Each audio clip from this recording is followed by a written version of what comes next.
I can get started. I'm keeping an eye on the door just in case anybody needs to be rerouted. I'm going to start today's introduction by reminding everybody of next week's talk. So, Fred, are we good? I'm supposed to make eye contact with you. He smiled. Okay, we're good. Next week's talk is by Joel Henry, and it's an introduction to intellectual property. For those of you guys who are new to the lecture series, these talks move around campus. So next week it will be in the engineering classroom, which is labeled ELC 202. It's on Thursday. That one is on, It's on Tuesday. That's a special one on Tuesday, and it's not part of the series. And it's not part of the series, but it's still. Dan Trunowski is talking about electrical engineering and grid reliability next week. That was part of the seminar. This intellectual property one just fell in our lap, and so we're hosting it. Okay, well, thank you for the clarification. I read it so quickly. Okay, so this one will be on Tuesday. It's still open to the public? Absolutely. Open to the public. It will be from 4 to 5 p.m. I'll just read it. Tuesday, January 23rd, 2018, in the Engineering Classroom Lab, ELC 202, from 4 to 5 p.m. And there will be another talk on Thursday, also from 4 to 5 p.m. By Dan Trunowski, who's our Lifetime Distinguished Research Award winner from 2017, and you can tell us exactly what the title is or something close to it. Well, he's the interim dean of engineering. He's the head of the electrical engineering department. He's my boss, and Dan will be talking about the reliability of the electric grid with a lot of the challenges that are coming to the electric grid. Electric vehicles, for example, solar, alternative energies coming onto the grid. We'll be talking about that. Great. And he's a great speaker. And these talks are advertised on our homepage, so if you didn't write it down or you forget, go to our Montana Tech homepage, public lecture series, and you'll get the whole schedule. And just one word before this out, because yes. This is also the restoration seminar at the same time. Because it's also at the same time, Fed starts from next week, we also continue our restoration seminar with David Hutchins' public participation in the remediation and restoration process would be the restoration seminar next week. And that's on Wednesday. That's Wednesday, same time. Tuesday, intellectual property. Yeah. Wednesday, restoration. And Thursday, electrical grid.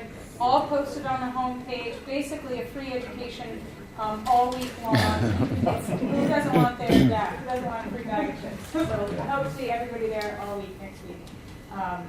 So today I'm excited to introduce Jon Trapp. He's an ecologist, an assistant chief at the Red Lodge Fire Department. Jon and I met about 15 years ago at Montana Fish, Wildlife, and Parks. For lack of a better story, we met because I gave Jon a bear. We had a habituated black bear, and he was able to find it a home, and so we met organizing to see this bear into the Red Lodge. It's called the Yellowstone Wildlife Sanctuary now. Is that what it's called? I'm asking my girls. They know. I don't even know what it's called. And the bear's name is Blueberry. So for anybody that goes there, ask for Blueberry. That's how Jon and I first met. Jon has a unique history. He's been all over the world, in Japan, Germany, and most of the West. His work merges carnivore and fire ecology management. He's taught courses at the Yellowstone Institute since 2005, and his major focus is on wolf and fire ecology management. He's published on fire and landscape prolifically, and I will leave the rest of the introduction, or the rest of the, for his talk. I told him these things are very awkward, so. Thank you. True detail, thanks. So if you just combine a bunch of controversial topics into one really big one, you can get all sorts of people to show up. I'm actually talking about morphology of sea slugs in relation to algae blooms. No. This is the first time this has been put together in one place. So you're the victims of the first version of this. There's a lot. Any one of these individual topics has quite a bit to it, as I'm sure you are aware. So when I started putting it together, I ran into some challenges and trying to figure out how to organize it, because to if we think about food webs or trophic cascades or anything in relation to nature, think about the complexity of those things, and then add 2 more complex topics and try to weave them all together. And so I kind of worked on that, and my thought is to kind of work through a little history and development of some ideas in relation to these things, and talk about a few concepts, and then we can do questions. And let's see, so the thing's right over here. Okay. Yeah, you probably just have to use the keyboard. Okay, I can do that. I started with this very classic picture that everyone's, my work partner at work was like, oh, you're using that picture? Everyone uses that one. I'm like, I know, but it's great. It's a great picture. All right, let's see. Let's try that. Let me try the down arrow. There we go. All right, so I like to start off with a cartoon. And this says, I know you missed the Wainwrights, Bobby, but they were weak and stupid people, and that's why we have wolves and other large predators, right, going in and out of the house next door. I remember there was many times that I had wished that would happen to my neighbors, but never saw it happen. So, so this is just a little bit about me, just so you can kind of understand my background, and then you can help to focus questions. I'll blame it starting back when I was in the Air Force. I was an intelligence analyst, and my job was I got all this raw data, and I had to take the raw data and put it together into a story. And I've never been the same since then, so that kind of threw me off. After the Air Force, I went back to school and got a master's in conservation biology and started working with wolves. My master's thesis was on wolf den site selection in the Northern Rockies, so I visited a lot of dens, crawled in a lot of holes, or most of the time I tricked my graduate assistants into doing that, somehow convincing them that they were smaller than me and they could fit in, even though most of the time they weren't. Ended up in Montana in 2004 working for Fish, Wildlife, and Parks, and that's when I met Stella. And in 2007, I started working for the fire department and became a wildland firefighter. And I also work with fuel mitigation and landscape restoration in that role, trying to figure out how to return fire to the landscape in a way that's not catastrophic. And so we'll just talk about all those things, but mostly I'm just a dumb firefighter, so don't get too complex with the questions you give me. And this is one of our fires near Red Lodge. When I switched from working with wolves, and I worked with wolves in the Mexican gray wolf program in New Mexico, I worked with the Nez Perce tribe in Idaho, I worked with the U.S. Fish and Wildlife Service in Wyoming, and then Montana Fish, Wildlife, and Parks. So I worked all around Yellowstone, constantly, and Yellowstone was kind of my little place to go for a break and a little safety area. Because all outside of Yellowstone, as you may be aware, there's a lot of controversy and anger related to wolves. But I could go into the park and everyone was like, oh, wolves are great, we love wolves, right? So one day after I switched from wolf biologist to a firefighter and a paramedic, I was in the Lamar Valley and we were watching the Druid pack, which was kind of in remnants at that point. It was kind of the downfall of the Druid pack. And as we were watching them, Druid Peak was on fire behind us. So the Druid pack was named because of the Druid Peak where the acclimation pen was. Rose Creek Pen was actually the first year in '95 where they released a first pack, the Rose Creek pack. And then the following year, the Druids came out of that same pen. And I was just thinking about all these interesting relationships and the way a lot of stuff ties together. So we'll kind of talk a little bit about these relationships. I'm going to just go through a little bit of history. It's going to weave together fire ecology, wolf management, and climate change. Right? Again, so is there anything else we should add in that's complex? Any ideas? No? We could probably do it, right? So just kind of as we look, we're thinking about how the evolution of thought, but also how we were altering the landscape in this process.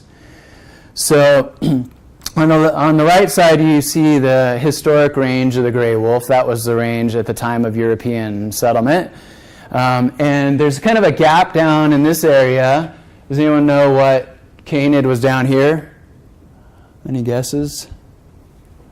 It was a wolf, but it was the red wolf. Right? So the red wolf is technically Canis rufus, and the rest is Canis lupus. So there were wolves, tens of thousands of wolves. They were all over the landscape, and then very quickly it was determined. And you have to think that we were bringing a lot of ideas over from Europe as settlement took place, and there was most of that thought that was being brought forward was like, we don't need wolves, right? Wolves are just going to cause problems. Let's get rid of wolves and wolf bounties. And so it started fairly quickly. So by 1700, the wolf had been extirpated from New England, and the Industrial Revolution was underway. So we're just, obviously, big changes are taking place to our landscape. Out west, there's still lots of pristine areas, right? But this is happening east to west. 1804, Lewis and Clark, they talk about the frequency and magnitude of prairie fires, that they're very common, that they were caused by lightning, they're occasionally accidentally caused, and the Native Americans also used fire for a variety of reasons. So fire was on the landscape often. 1872, Yellowstone National Park was established, and right away the superintendent said that they needed to pass a law to fine those leaving unattended fires, right? So fires are bad. So we're starting to come to this conclusion, right? Fire is bad.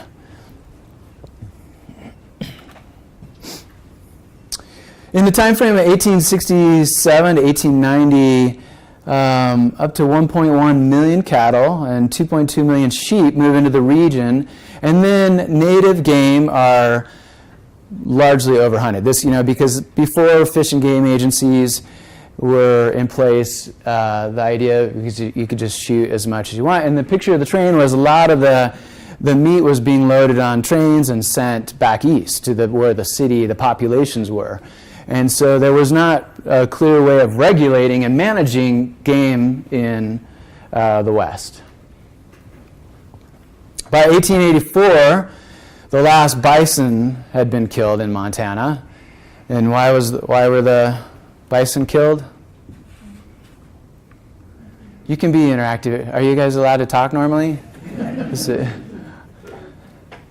Native Americans. Okay, largely, right? So the bison was instrumental to the survival of the Native Americans. It was part of their culture. It was part of their weaponry. It was part of their shelter. It was their food, right? And any logistic warfare, strategist knows you got to cut that out if you want to make progress with the enemy, right? So we'll say the enemy in quotes. So that's they were just killed and left to rot on the landscape. It was very effective. So kind of a key point to climate change, a Swedish scientist, and is anyone Swedish in here that can speak the language well? I'm not sure how to say his name, but in 1896 he had made a prediction that these greenhouse gases, which later were going to cause global warming. So carbon dioxide, nitrous oxide, and methane being in the middle there. So he was already saying this is going to change our climate very early on. So, and then in 1899, Gifford Pinchot initiates the first fire research. starting to realize that he's the first lead of the forest, the newly formed Forest Service, and said we need to study fire and fire effects on the landscape. And so starting to realize that has an important role on the landscape. By 1910, that's when we had the huge fires of 1910 that really altered the way that we looked at fire on the landscape. And if you think about the West at that time, it was all about extraction of resources, largely, right? We were encouraging people to move to the West to find, a plate of some land and some money, and it was timber, it was mining, as we know from this area, and there was the railway, and so there was all these resources that were important in the West, lumber being one of them. And then the fires in 1910 happened and just burned almost 3 million acres.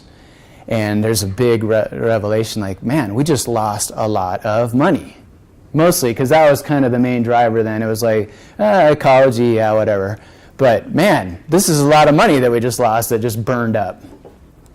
So the fires in 1910 were huge, and some of the Forest Service had just been formed, and some of the first firefighters that were really put to work were involved with that. And it wasn't very effective back then. Firefighting initially was not, it was like a shovel, and that was it. A guy with a shovel was firefighting. It's way different now, where we use 747s full of retardant, and you're dropping like that on a fire, right? And engines and all the stuff that I do now. So on the fire side, I didn't mention I'm a division supervisor on a Type 3 incident management team. So I work with managing fires. I've been doing that 11 fire seasons. So firefighting is part of my passion. So 1915, again, we're looking at, and so one of the big things that I mentioned about what was one of the big encouraging things that we did to get people to come to the West? Homesteading. And what did the homesteaders do? We talked about all the livestock that was brought in, right? There's a lot of ranching. So here we're encouraging these people to come out and start homesteading and have livestock, and then they're coming back and saying, "Hey, we're trying to do this, but predators are killing all our sheep and our cattle. Why were wolves doing that?" Well, 3 slides back, right? We'd killed all the native game, and we brought in a bunch of cattle, and the wolves, in a very short period of time, wolves went from having abundant prey, native prey, to all that was gone, and then there's a bunch of livestock in its place. So what are wolves going to do? They're going to eat, right? Wolves need to eat. So the U.S. government formed the Predator and Rodent Control to help, and this was a government-funded agency to kill things that killed livestock, essentially. And they were very good at it. This is one of the things they would do. And so, it was one thing to kind of kill animals for a purpose, but it was very ruthless. In this picture, they've roped its top jaw and the bottom, and they ride off in different directions and pull its jaw apart while it's alive, right? There's an incredible amount of hatred towards an animal. 1926, the last wolf pack was killed in Yellowstone, right? And Yellowstone was a protected park, but even then, the managers were like, "No, wolves, we don't want wolves." Because wolves kill native game, and we want our elk, and we want all those, and deer to be here. So they killed other predators as well. I'm kind of focusing on wolves because that's my main area, but obviously other predators were killed in the process. So around that same time, this is a poster from the late 20s, and it's just, I came across this poster, and this was it. It just clicked in my head, right? So they have this wolf, using red and comparing it to fire and saying, wolves and fire are bad. wolves kill stuff that we want to eat, and fire burns down the trees that we want to have, and it was just amazing. So this was the mentality, right? There was no good wolf. Only good wolf was a dead wolf, and all fire needed to be suppressed. And it was being suppressed very aggressively. So, and then by 1930, all the wolves in the lower 48 were extirpated. So if you remember that map that I showed earlier where they spanned basically the lower 48, including the red wolves, basically they were everywhere except for the coastal areas of like California and Oregon. They were gone. They were all killed. And it was that Predator Animal and Rodent Control Agency, a federal agency, that did most of that with poison bait lines. And so there was just a small population in Minnesota at that time, 1930.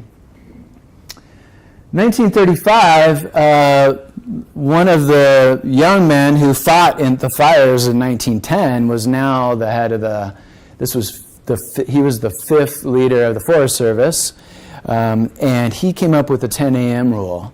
The 10 a.m. rule said that whenever a new fire was reported, that fire was out by 10 a.m. the next day. Right? There was no thought process involved other than put the fire out. Right? That evolves as our understanding evolves. That will evolve as well. By 1940, we were using technology from World War II to start using aircraft, start using smoke jumpers, dropping them into the fire, and it was an easy way to get them quickly onto a fire. Because if you can get to the fire early, you can knock it down. The longer you wait, the more the fire expands. More propaganda came along in the early 40s. Bambi, the story of Bambi, and if you remember in the movie Bambi, that fire that was in the movie, and it was just bad for everyone, right? And this one was interesting. There was a great concern that during the war, they were going to utilize wildfire to impact they knew that all the able-bodied firefighters were in the military and gone and overseas, and so their thought was, and there was actually Japanese subs that launched incendiary rounds off of the coast, Oregon, to try to start the forest on fire. Now, as we will talk about shortly, you have to have the right conditions for fire to start, right? And it was the Oregon coast, and it was very wet, and then nothing happened. But it definitely could happen, and even in recent times, we've had the discussions of the thought of terrorist type attacks by using wildfire, especially when the conditions are ripe for great fires. And you're welcome to ask questions as we go too. Just throw up your hand or wave me down. So, in 1972, the park system established what was called natural fire management. And that was the idea of that whole let it burn idea. Does everyone remember the fires of '88? Some of the people in here I'm sure do. But there was this thought that let it burn, we're just going to if it starts naturally, we're just going to let it burn. This idea evolved as time went on as well, and I'll talk about that. So here's that graphic that shows where wolves were, just in that northern part of Minnesota, at the time that wolves were listed under the Endangered Species Act. Wolves were one of the first few species listed, the Endangered Species Act, which was initiated in 1973. So, and the Endangered Species Act says that a species is eligible for listing under the Endangered Species Act if it's missing from all or a significant portion of its historic range. So I think we could probably all agree that was a significant portion of its historic range that it was no longer in. Now the question then comes, well, where is there still suitable habitat, right? Because we're building cities and roads, and so that was the idea. We need to identify some suitable habitat.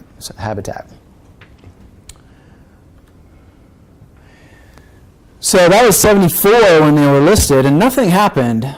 They wrote a plan that said, a general idea to introduce wolves, but it basically just kind of stalled. It was even controversial then. It was moving really slow. But in 1980, wolves started coming back into northwest Montana from Canada and naturally recolonizing. And so because they were listed as endangered under the Endangered Species Act, they were able to, when they crossed back into the U.S., they were fully protected, fully endangered. At least in the northern part of the state. By 88, and like I said, I know this is we're flowing a lot of information here. That's why I'm a firefighter now, so we can do the fire hose learning method. I know it's a lot of information, but I hope that what you can take from this is just some questions of your own when you leave here and some relationships that you can move forward with. So in 88, here's the fires that took place in 88. It was massive. There was around 800,000 acres burned just in Yellowstone, and closer to 1.4 million in the greater Yellowstone ecosystem. So it was a big season, and it started off with a very wet spring. And this is something I hear often. When we have a lot of rain in the spring, people come up to me and they say, "Oh, guess we're not going to have much of a fire season this year, because everything's so wet and lush." The problem was, and it happened this year, it happened in 2017, but it happened in 88 too. What happened when June 1st rolled around? Yeah, the rain stopped, and the fuels just started drying. So if you have a very lush spring, then all your fuels grow really rapidly, and you have a lot of ground fuels that facilitate fire. So initially, they were kind of letting some fires burn, and then they're coming to the realization in 88, they're like, wow, I think this is kind of getting bad. And then as the fires continued to grow, more fires were starting. They're like, okay, this is really bad. And then they were evolving on a daily basis to how they were going to respond to it. And towards the end, they're like, anything that starts, we have to just knock it down immediately, right? Unless it was a fire that was right next to one of these other large fires, and it was going to grow into it anyway. So they became very aggressive. Huge amount of resources used to fight these fires. And, I mean, it was the largest campaign ever launched against fighting fire, right? How effective was it? Yeah, it was not very effective. They were able to hold some historic structures, right, and protect that. But other than that, they could not stop it. They could kind of shepherd it a little bit, but it was unstoppable. And it was everything that we had to launch against it. And I think that's a valuable lesson. We often have this idea as humans that we can fix everything, or we can affect everything, or we know better how to do things, especially with biology, right? If you study conservation biology, there's a million examples of how we really screwed things up. Right? Oh, we'll do this because that'll help that, and then things get really bad from there, right? We have far more examples of messing up than examples of fixing the problems. So in 95, again, they were listed in 74. Nothing really happened until 95. That was when the wolves were brought into central Idaho and into Yellowstone National Park and released. And over 2 years, they released 66 wolves, 95 and 96. And it was a very interesting time it was very controversial. It was on the edge all the way up to the end. I mean, they had wolves in pens that they didn't know if they were going to be able to open the pens. Judges were involved. I mean, it was controversial right to the end. And they were released into a what would be called a wolf heaven, right? You had almost 20,000 elk in the northern elk herd, and they were all really sick and old and malnourished and ready to tip over. So it was like a wolf smorgasbord. I'll try to, I think pictures are good, so I'll throw pictures in when I can. There's was great concern about the moose population, but wolves have very little impact on moose. Less than 1% of wolf diet is moose, and it's just more. Because what's moose habitat look like? Yeah, wetlands, thick, lush, lots of cover, old growth sometimes, right? That's not wolf hunting territory, right? So we'll talk a little bit about how wolves hunt here in just a second. But the fires of '88 were hugely detrimental because that's the habit. Much of that habitat of the moose was burned, right? So moose numbers did plummet post fires of '88, and then there were some heavy winters as well. And so, but it was not. This sort of picture is really very rare in reality. This is in Yellowstone. This was a fire camp that I was at. This was the alum fire years ago. I thought I had taken that out. So my daughter ended up breaking her arm on Sunday, and it kind of threw my groove off a little bit. There was a little focus on her, and they're here. So if you see her limping around, they were both skiing, and there was an accident. So I'm a little bit scattered. That we can blame it on that. This is a graphic that kind of shows the role of fire in maintaining grasslands. If without periodic fire, the grasslands are taken over slowly by the conifers, in this case Doug fir. And if you have periodic fire, that low intensity fire or low severity fire, then it will maintain the grasslands. So it's an important role, and if we suppress fire, the grasslands in areas become smaller, right? Because the trees overtake the grasslands. Fire has been on the landscape for a long time. Since the last glacial retreat 14,000 years ago, fire has been a part of our ecosystem here in the West. This one is kind of showing an example of a mixed severity fire. So if you think of severity, a low severity fire would be a ground fire, kind of moving through the ground, maybe taking out a few shrubs here and there, but largely not going into the trees, not going into the canopy. Medium severity would be a mix of that. Some of the older trees are starting to get taken out, and then a high severity fire is their stand replacing crown fire sort of fire, right? So this is a mix of all of those, right? So some of the areas in the interior were high severity, and then you have some moderate and low severity around the edges, and what that does is create mosaics on the landscape. Mosaics help for resiliency in the landscape. If you can maximize your species diversity and your age class diversity, it's far more resistance to bugs, disease, and fire, and drought, and all these things that affect our forests. However, if we continue to suppress fire, which we've done fairly effectively for the last 100 years, then you end up with a homogeneous stand of trees, like a homogeneous stand of lodgepole.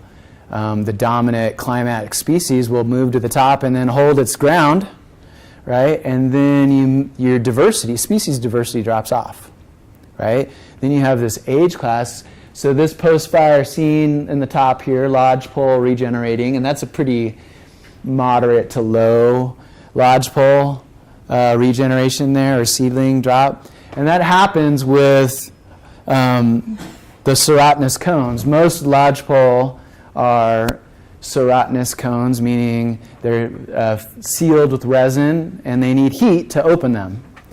And it takes about 113 degrees temperature to open these up. So it's evolved with fire, right?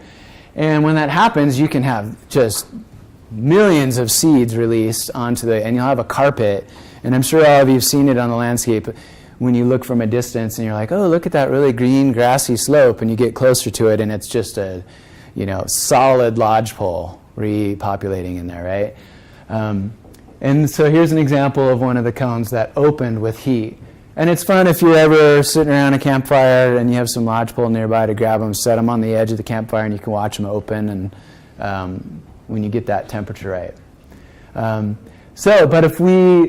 So some fires that we had come through, and they were stand replacing fires, and then the lodgepole came up, and then you had stands of lodgepole, much of what we have around here in the West. It could be 100 years old, could be over 100 years old, all the same age, largely the same height.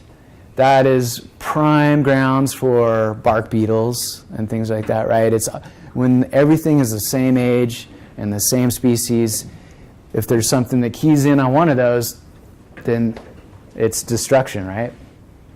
So diversity helps with that. So this sort of thing is kind of like when I'm laying in bed at night and my brain's working, and I'm like, wow, and you can kind of see some correlations. This is one of them. We have that's a Sarcoptic mange mite on the left there, that weird blobby looking thing. And there's a wolf there with mange. And this is a bark beetle here. And this is a landscape affected by that. But one of the things that is driving both of these things is climate change, right? Increasing temperatures do not keep these bugs, or what would be the appropriate term there? I'm using a firefighter term there. Bugs, mites, and beetles, right? With warmer temperatures, don't keep those populations in check, and that's why we're seeing these epidemic sort of breakouts in these populations. If you have really cold snaps of winter, what it does with wolves is it kills them, right? The wolves are already they're struggling to survive. They're scratching all the time. Their fur's gone. They have wounds, and then really cold snap will just kill them. And then the mites lose their host, and then you see Sarcoptic mange disappear for a while. And same with the beetles. If you have longer periods of deep cold snaps, it will keep the beetle population in check as well. So climate change, increasing temperatures, more frost-free days in the year is allowing these sort of species to expand. Yep. So, you have 1 foot diameter mites and 1 foot long beetles. What size are they really? Oh yeah, so the mites are really tiny. You can probably, yeah, they're like pinhead size, and these are about the size of a grain of rice. The beetles, and I'll have a picture of that me holding one later on. You can see that one, but yeah, these are little. The Sarcoptic mange mites, they burrow into the skin of the host and lay their eggs, and then they hatch, they come out, they burrow into the skin.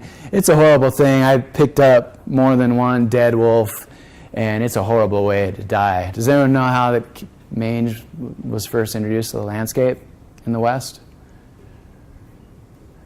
It was intentionally placed on coyotes to try to control coyote populations. And mange mites, they work when they come in contact with another host animal, and they just hop over, right? And wolves tend to be social, and so if one has it in the pack, they all have it, which was a challenge for us for a while. We were treating them. When I'd capture wolves, we'd give them the treatment for mange.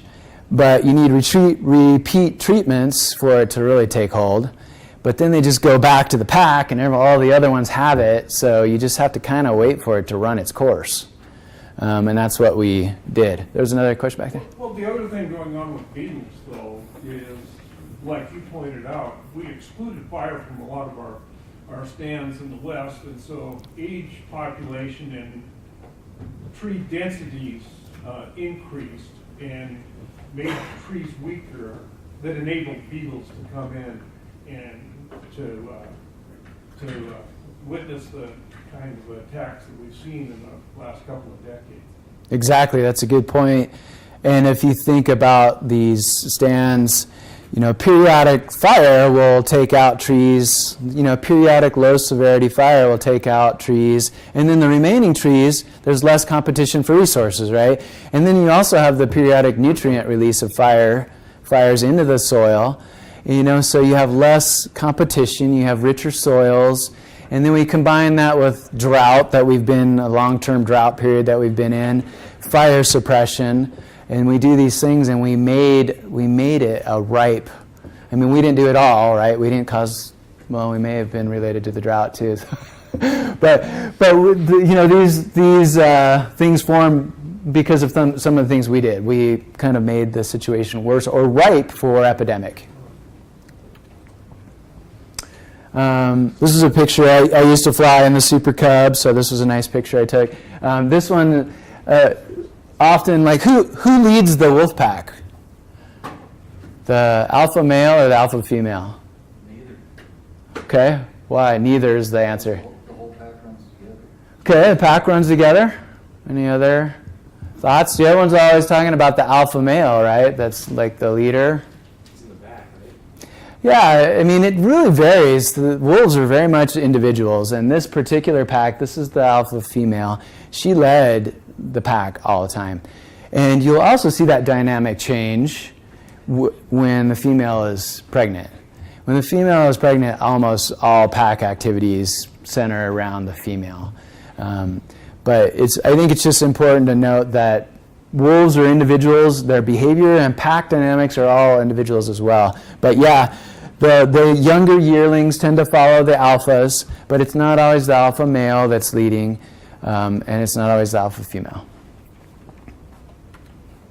Here's a cool fire picture, dropping some retardant, dropping money out of the door there, right? There's another one. This was a different pack, also an alpha female leading the way.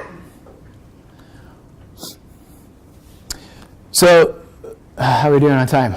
Okay, okay, cool. We'll keep rolling through it. I know it's a lot of stuff, so. Just really quick, the fire triangle, right? We need heat, we need fire, we need heat, we need fuel, and we need oxygen for fire to burn. You take that to wildland fire, right? And this is the wildland fire behavior triangle. This is something that firefighters, do we have firefighters in here? Right? Something that firefighters, we look at very closely, right? Because this is what's going to affect our fire behavior. The fuel conditions, the fuel moistures, the arrangement of the fuel, the live fuel moistures, the dead fuel moistures, all these things affect largely fire behavior. And so one large thing with fuel is we look at different diameters of fuel. And we have 1 hour fuels, which is like a blade of grass. So 1 hour fuel, if it's cured out and it rains on it and it's soaked, and then the sun comes out, it's ready to burn in an hour, right? That's a 1 hour fuel. 1,000 hour fuels are the bigger ones. They're about like 8 inches. These are big down pieces of dead wood in the forest. When the fuel moisture of 1,000 hour fuels gets below about 13%, you start seeing big fire behavior, okay? And kiln-dried lumber that you get at the store is somewhere around 12%. But that's historically out here in the West, when we start seeing big fire behavior, the 1,000 hour fuel moisture is dropping below 13%. Topography, you got canyons, you have chutes, you have things that the hotshots that were Granite Mountain Hotshots, which is my hometown, those guys that were all killed, they were caught in a feature, basically, a bowl. Did anyone see Only the Brave, the movie? Yeah, good movie. But so landscape features affect fire. You have south-facing slopes, you have north-facing slopes. All these things affect fire behavior as it moves across the landscape. And of course, weather.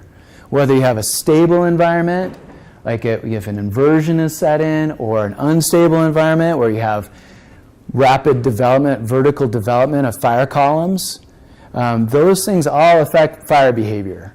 You all see smoke columns this last summer, around the area, the last few years? When you see a smoke column just going straight up and all the way into the stratosphere, that's an unstable environment ripe for rapid fire growth and fire behavior. All right, so that's a little bit on that. There's a topographic feature there coming across, and you can see this is a good example of an unstable atmosphere. The smoke column is going straight up, fire is developing rapidly. You can look at the flames. There's not a ton of wind blowing that fire, is there, right? Because the flames aren't tipped over, the column's not really tipped over. It's not really a wind-driven fire there. This is a picture from Yellowstone. There's a good smoke column development there. All right, so let's talk a little bit about climate change. We're almost done here. So this is what's going on, and if you've been reading the papers in the last year, and this sort of stuff is kind of coming out quite a bit. So what we're seeing from the period from 1980 to 1989, there was approximately 140 what would be considered large wildfires, greater than 1,000 acres. Then you look at the period between 1990 and 1999, average 160 large fires a year. And then you look the years 2000 to 2012, the average is 250 large fires a year. So we're seeing the frequency of large fires expanding. We're not diminishing our fire suppression. We're spending a lot of money on fire suppression, but we're having more and more fires that we cannot control. We cannot keep them from becoming large fires. And we're also seeing the average length of the wildfire season is expanding. In the early 70s, we used to talk about fire season. Firefighters say, well, it's fire season. Now that's expanding more and more where we're starting to lose track. Well, it's like fire season almost year-round. Last year, 2 years ago in Red Lodge, we had a wildfire. We evacuated structures. Red Lodge Mountain Ski Resort was open. There were people skiing. The lifts had to be shut down, and the road to the mountain was shut down because the fire burned across it. Right? So that is what was very rare, but it's becoming less and less rare. So we also see climate change is driving up average temperatures and increasing wildfire risk. So the average annual temperatures have increased 1.9 degrees Fahrenheit, right? That doesn't mean much to us as humans. We're like, oh, it's 2 degrees warmer, or whatever. It has an incredible amount of force when you're talking about across the landscape and natural forces. And I think that's the hard part for a lot of people to grasp. It's like, whatever, 1.9 degrees, so it's going to be a little bit warmer. It changes weather patterns. It does all sorts of funky things that have significant impacts. Snow melts are sooner, so we're seeing up to 4 weeks earlier on snowpack and snow melts. And then that results in drier forests, and they're primed for wildfires an extended period of time. Wildfires are projected to burn more land as the temperatures continue to rise. So by mid-century, the temperatures are expected again to be maybe 2.5, 6.5 degrees. And it does have, regional variation, right? Because our just like anything else in nature and ecology, it's complex. It's not simple. It's not a real simple answer. But this is happening at a large scale. And that increasing magnitude of wildfires contribute larger to the amounts of greenhouse gases.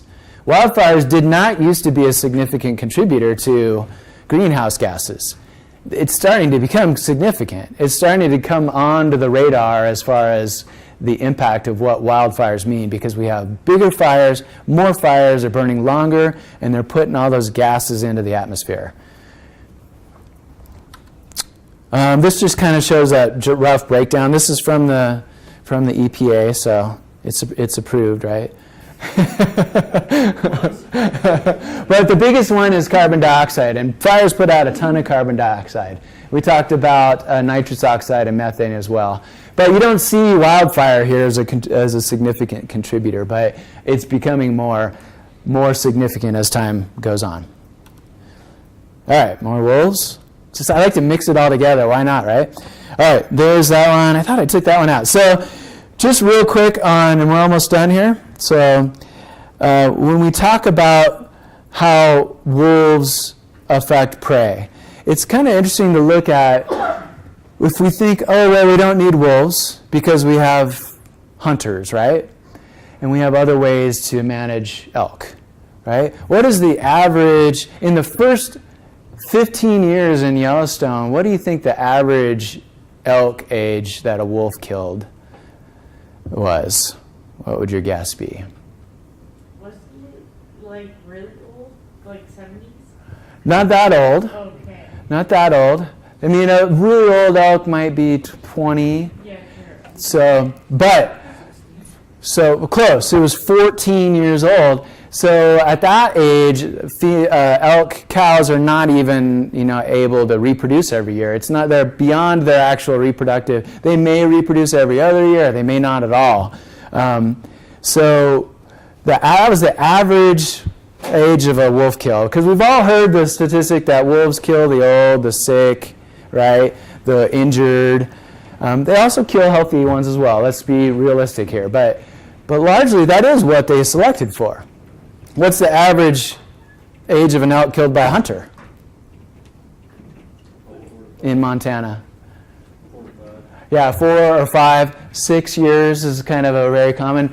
That hunters often are killing an elk that's in the prime reproductive state, right? So that would be an example of whether wolf killing is compensatory or additive. Those taking like fancy terms down. Compensatory means that wolves largely were killing something that was not going to live much longer anyway. Was probably going to die that winter. Where additive means that a wolf is killing something that would have otherwise lived, right, and maybe been a part of the population. You compare that to, so wolves are coursing predators. Here's a good example. They like to chase their prey. They like open areas. Wildfire helps, we talked about that, maintain open areas, right, because it helps the encroachment of trees into the grasslands. But that's what they do. They run their prey. How do cougars hunt? Do they do that? Do they like to run their prey through the meadows? No. Cougars are selecting for elk that aren't quite as bright, I would say, right? Not quite as alert, right? Wolves don't care how alert the elk is. They just want to know if it can't run very fast or if it's injured, right? It could be super alert. But an alert elk is going to detect a lion sooner and move away from that area. But you think about the way that they select, right? So they have different selecting factors. Bears largely will select for calves, right, within the first 3 months of their life. That's what bears do. Beyond that, bears have very little effect on elk. Bears can't catch them anymore.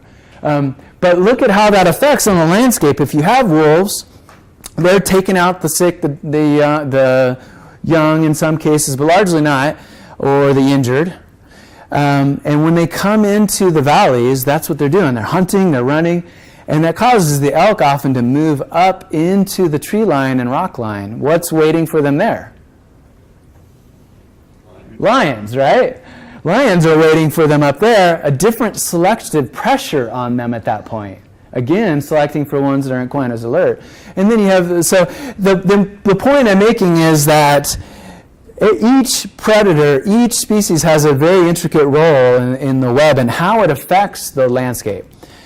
Okay, I'll keep moving because I'm almost out of time. So this was just an important one that was interesting. So how many of you heard that when the wolves came back, right, then we started to see these riparian areas and willow and cottonwood, and they started regenerating all of a sudden, right? You'd all heard that story. Why was it regenerating? Right? There's a trophic cascade. It was changing the consumption. The elk numbers came down, so you had a numeric response, but you also had a behavioral response, right? Because this is right where wolves like to hunt, in the open, flat areas. And so when the wolves would come into the valley, the elk would move towards the tree lines, and then putting less pressure on the system along the waterways, right? The willow, the cottonwood, and then allowing some regeneration to take place. So the pro-wolf people were like, see? Right? And if you like hate wolves or love wolves, you can always find something to point to, right? And there's all sorts of research out there. Peer-reviewed research is the best, and I'm sure all of you know that, and you're on top of that. Let me show you one other graphic here. This kind of shows when wolves were present. This was Beshta and Ripple's research, but I'm going to tell you about a flaw in this research. You can see that you had mixed age class for both riparian cottonwoods and aspen, and then once the wolves were gone, what happened? No more recruitment of cottonwood and aspen. Now, the question is, you have a very clear correlation here. No wolves, no wolves, right? But the reality is that nothing's that simple. There's people that want to just pin the tail on the wolf, right? Whether it's pro or anti, but it's not that simple. During this time frame, we started to see some early effects of warming, right? We saw longer periods, more frost-free days, which will help these species kind of react. And the other thing that's kind of interesting here is if you go in the Lamar Valley, has everyone been in the Lamar Valley in Yellowstone? There's these areas, that picture that you just saw right there, you can look in some of the drainages and it's just lush. The aspen and the willow just completely regenerating. And you go down the drainage like a half mile, and there's just like completely tortured stand. It can't get any higher than this. It's being overbrowsed. It's willow, it's aspen, and it's not regenerating. Same slope, same aspect, same soil type, same wolves, same elk. What was the difference? Guesses? It's in the title of one of the three things. Fire. The big difference was those areas had fire burn through them, causing a massive nutrient release, allowing these areas to recover and expand. Elk numbers were down and wolves were there, but you also needed fire, right? So this is the intricate relationship that I'm talking about, that I'm trying to hit home here. There's more to it. Nothing's that simple. Okay, I'm just going to blow through this real quick so you can ask me some questions. Wild and urban interface, obviously a problem. But how do we deal with this in firefighting? Do we do work before the fire? Or do we try to stop it once it starts? Well, we know that we're having less and less luck stopping it once it starts, unless we've done work ahead of time. So, where's my picture here? Here's an example where it burned through an area. We treated this with the mitigation work. Fire burned through it, came through the area, dropped to the ground, moved through in a low intensity format. This is very nearby area. We did not treat it all. Stand replacing burned out trees, right?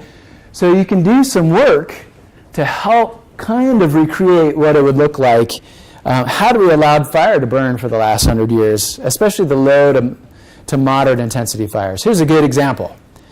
So we treated this stand of trees. There's trees like this over here, right? They're all dead.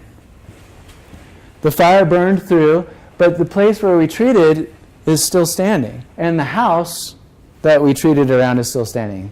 And so when you say treated, you're talking thinning? Thinning, yeah. So largely we're looking at, it's a selective, to me as a conservation biologist, and this is like a little bit of a challenge, right, when dealing with landowners, because I'm just like a firefighter that shows up that wants to cut all the trees. But when we have a discussion, they're like, oh, you actually know a little bit about. And so I'm looking at species age class diversity, species diversity, and so when we look at it, I try to look at it from the perspective as if we had had fire frequently, how might this piece of land look differently? That also involves ladder fuels. So your branches, your shrubs, everything that goes all the way down the ground that allows a ground fire to go from the ground to the canopy, reducing that. So it's not necessarily just cutting all the trees, right? There's still lots of trees left. But it involves kind of manipulating it in a way where we're looking at what it might look like had we allowed fire to burn. Okay. I think that's it. Okay. Yeah. So if you're if you're getting rid of all those ladder fuels, how does that have an impact on the ecology of the understory? So, and we're also opening up the canopy spacing. So one thing that a lot of ground fuels need and different herbaceous species is they need direct sunlight. So it's kind of allowing that to form. So when you can open up the canopy spacing, which also stops the domino effect of tree-to-tree ignition, you're allowing light through. And the other little piece that we do with that is we take all the branches and we pile them throughout the stand, and then we burn them. And it allows a nutrient release back into the soil. So these things are causing that area to become richer. There's less competition for resources. It does allow shrubs and things like that to come back because they have more direct light. And the other thing that we really work on is, after a fire, one of the first recolonizers can be aspen, right? Because they're root sprouters. They're suckers. They shoot right up after a fire and establish. But over time, the conifers overshadow them and choke them out. A lot of times we'll be moving through these areas and there'll be these really weak, tortured aspen stands that are all shrouded in conifers. Lodgepole, Douglas fir, Engelmann spruce. If we can cut around them and allow light back into the aspen stand and then burn piles in the aspen stand, we create this amazing rebirth of aspen. And it's really cool because you can add back that diversity for wildlife and everything. Did that kind of answer your question? And I'm going to keep the stage for a second. Mm-hmm. For those of you guys, because we're going a little over time, for those of you guys who need to go, don't hesitate to step out. And for those of you guys who want to ask a couple of questions, we can keep the conversation going, and then we can wrap it up. Yeah, and just one quick thing on this picture, and I'll get your question. This was through the Derby fire. So the day this fire started, it was out. Yeah, and if you've driven out on I-90 near Big Timber and out headed towards Billings, you'll pass this fire. This fire started. I flew over the origin of the fire this day tracking wolves. Looked down, I flew right over, and it was a lightning strike fire, which is largely what most of our fires start from. Many lightning strikes don't do much, but this one did, and it caused a huge fire. And then I'm tracking these wolves, and they're staying in this burned area. Every time I'd fly them, the radio collars, they're in the same little drainage for months. They weren't moving, and it was a whole pack. And I was like, what is going on? So finally, I got to hike in there. I got to see what's going on. Well, there was a group of elk that had asphyxiated from the smoke, and they were all dead through that drainage. And the wolves just stayed there and ate on the carcasses for months, which they'll do, right? So go ahead with your question. I guess it's more just personal sort of passion or purpose as it relates to choosing wolves.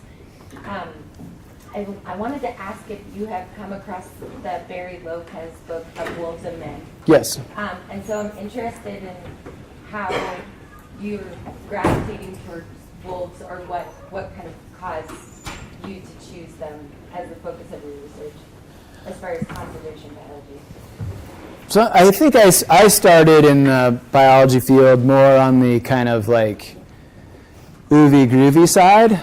I was coming out of the military, and I kind of went to the other end of the spectrum, and I went to a hippie school and called Prescott College, and I was definitely like, the wolf's my totem animal, and I loved wolves, and so I wanted to work with them. As I worked and went to school and became a scientist and a researcher, I was like, oh, actually, I still like wolves, but the reality of wolves is just telling the truth is the best thing that you can do for wolves. You don't need to sugarcoat it one way or another.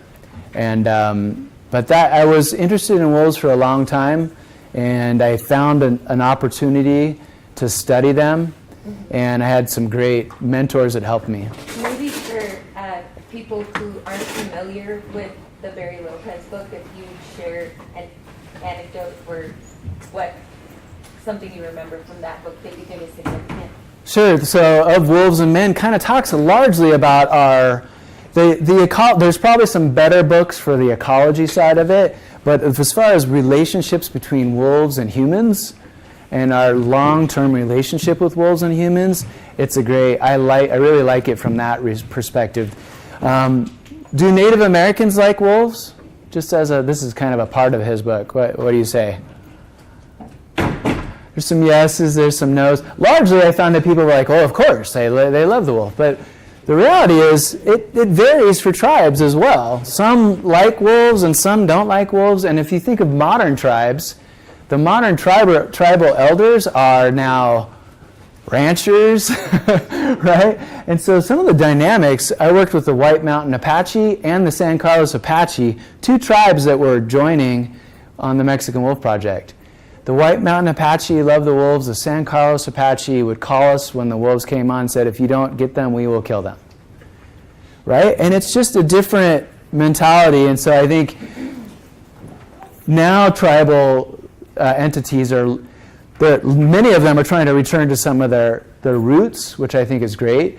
But they also have many of the tribal elders are often a kind of clone of what the Western establishment is, in a sense. So, but it's a great book. I think another great one is Decade of the Wolf, and that's Gary Ferguson and Doug Smith. That has a lot of good of the biology stuff in it. And then the book that I helped Gary with, Gary Ferguson's new book, is called Land on Fire, and that is a really great book. Not because I helped, mostly it's because of Gary, but it is a really good book. Do you have a question? No. Okay, yeah. So I was very interested in that map of Yellowstone. All those fires that you showed on that map, they were in 1988. They were all 88. And the interesting thing is, Mhm. they don't just cover the whole place. Mm-hmm. You're obviously not going to get much overlap in fires in a particular year, but the thing that's interesting to me is this: if they are collectively covering so much of it, Mhm. and yet there's spaces in between. What is it Right. that, they presumably weren't all burning at the same time, but a lot of them were presumably burning close to the same time. Yes. What is it was it watershed? What is it that caused those burn spots to stop themselves? Because Yeah. I'm sure it wasn't the firefighters Right. that were able to put in all those kilometers of Right. fire break. Right. It's a mix. So part of it was firefighter lines. Part of it was the topography, and the changing fuel type is a big one, right? So as you move through Yellowstone, you'll notice that the fuel type changes, or the forest type changes from grasslands to forest types to aspen. And so changing fuel and changing topography and changing wind patterns. So in firefighting, we have short windows. Often we'll have upslope winds in the afternoons and downslope winds in the mornings. You can do a lot of work in the mornings on a fire with a downslope wind, right? Because it changes its direction. And you can put in fire line and you can do all sorts of stuff. And so, but that's largely what we're utilizing is topography to do that. So what pushed this was topography and weather. Winds are a big one. So when winds shift, and when you have large fire features adjacent, they can actually affect winds as well.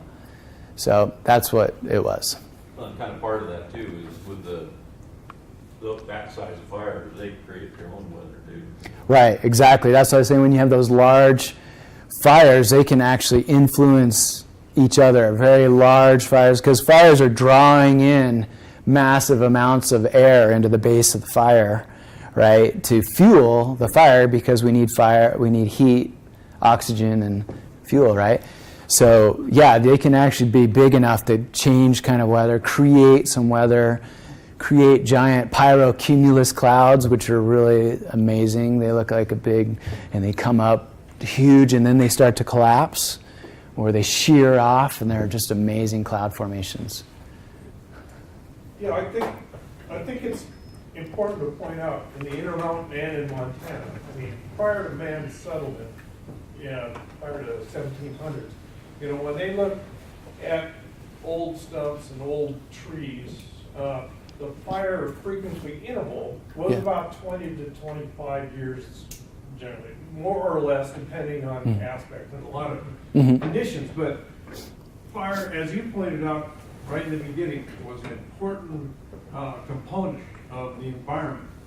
And through the 1900s to the present day, we dramatically changed all that regime. And so now, and I firmly believe, because of man's effort to put out those fires by 10 o'clock, we create a condition where we're seeing a combination of environment, global warming conditions, and these stand conditions that we've allowed to occur over a long period of time. And it'll be interesting as we go forward in the next 100, 150 years to see what role man will play in the environment going forward. I agree. That's a great point, and I think I am a strong advocate of prescribed fire. And I think what we need to do is figure out those conditions where fire severity would be low to moderate and allow those fires to burn, set those fires and let those fires burn. We need to do some work ahead of time sometimes, right? We have to prepare stands for fire. But if we can let more low, and think about in Montana, all the private land and the private forest areas, and think everyone's so afraid of being sued, right? And the problem is going to come out. But if we don't do something, if we don't come up with a good plan to allow low severity fires, early season fires to burn, then what happens is late season fires occur and they're unstoppable, right? There's nothing we can do. And they're stand replacing high intensity fires. So I think we need to figure out how we're going to return fire to the landscape at a broad level. Yeah, step in here. Thank you very much, Jon. Yeah.